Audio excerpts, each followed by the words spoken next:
And lots of very strong rhetoric this week. Biden made some chilling comments while in New York on Thursday at a Democratic fundraising event. He said, quote, Putin is not joking when he talks about the use of tactical nuclear weapons or biological weapons or chemical weapons.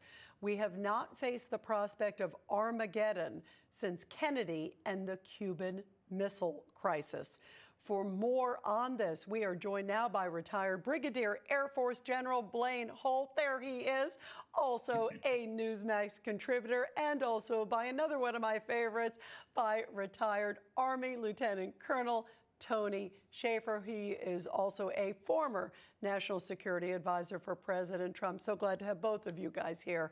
Morning, Rita. Great to have you both. Let me start with you, Colonel Shaffer. You know, Democrats are accusing, basically, they accuse President Trump often of reckless words and being over the top.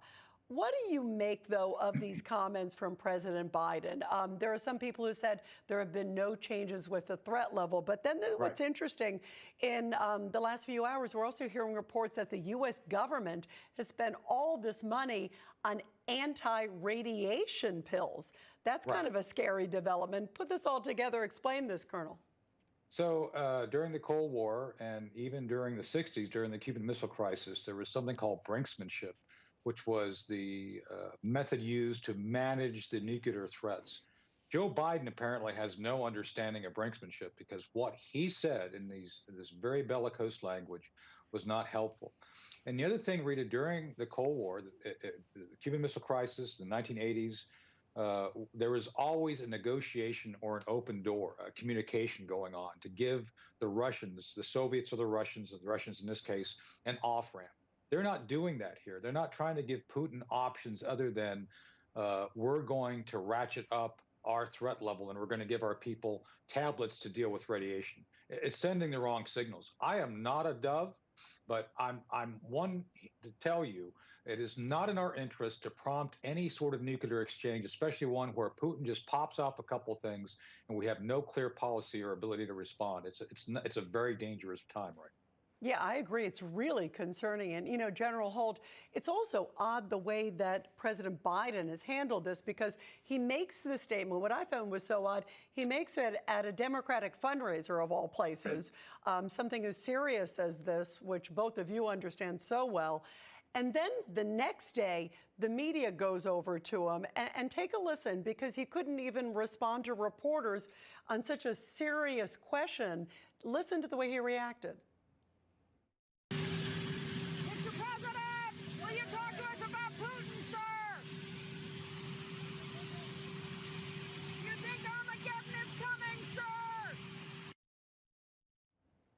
General Holt, I mean, this is stunning. He's going off, you know, for a vacation or just a few days off, I should say, for the weekend, relaxing. But the question is, are we on the verge of Armageddon? And he doesn't even answer it. He leaves us hanging. What do you think, you know, President Putin sees when he views something like this? And how are we to react to that? Well, what an optic that is. You have the President of the United States running away from reporters to his helicopter. It's horrible.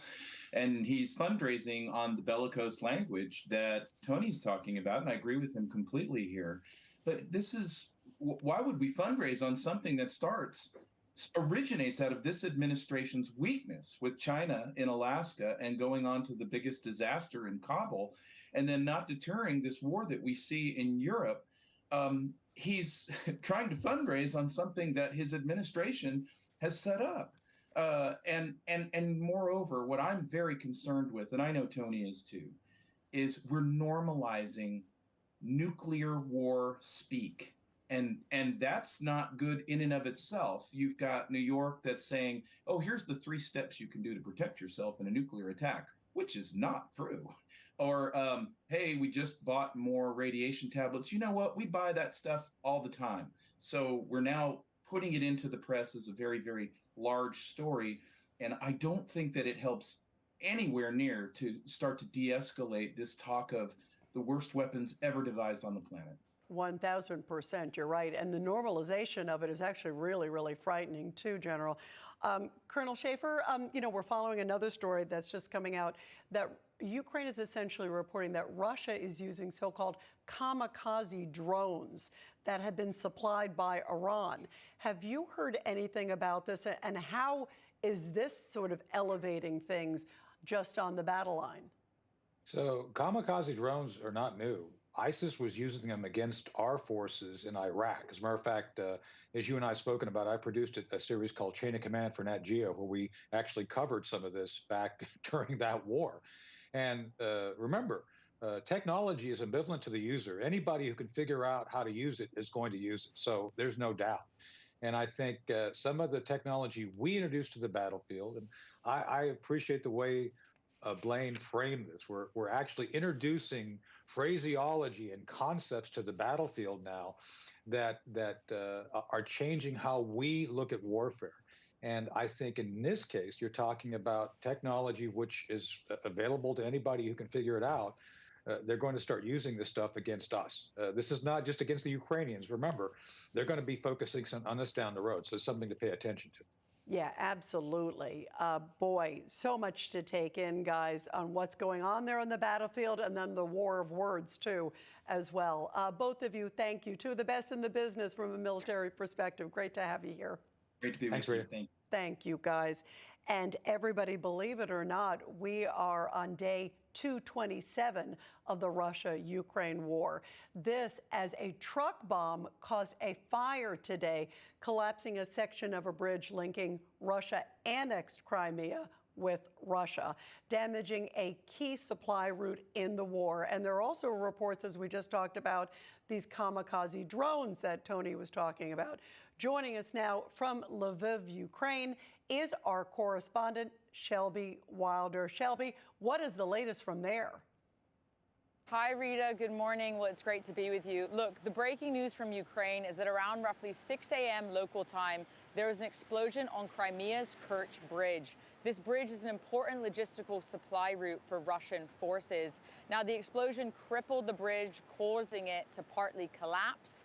And we should note that this bridge is the longest in Europe and only the single land link between Russia and the Crimean Peninsula. Now, it's really hard to exaggerate the significance of seeing this bridge on fire. It first opened in 2018 in an event celebrated by President Putin. He attended the opening of the bridge, and it was really meant to symbolize Crimea returning to the mother homeland for Russia, and they significantly built this bridge after the invasion in 2014 started here in Ukraine. But since that time, the bridge has been used to move military equipment, ammunition, and also personnel from Russia to the battlefront in Ukraine. So any attack on Crimea, where Russia's military has a significantly large presence, is undoubtedly going to be seen as a humiliation to the Kremlin. Now, the news came one day after Putin's 70th birthday. This is amid rising criticism in Russia after a series of devastating setbacks on the battlefield in recent weeks.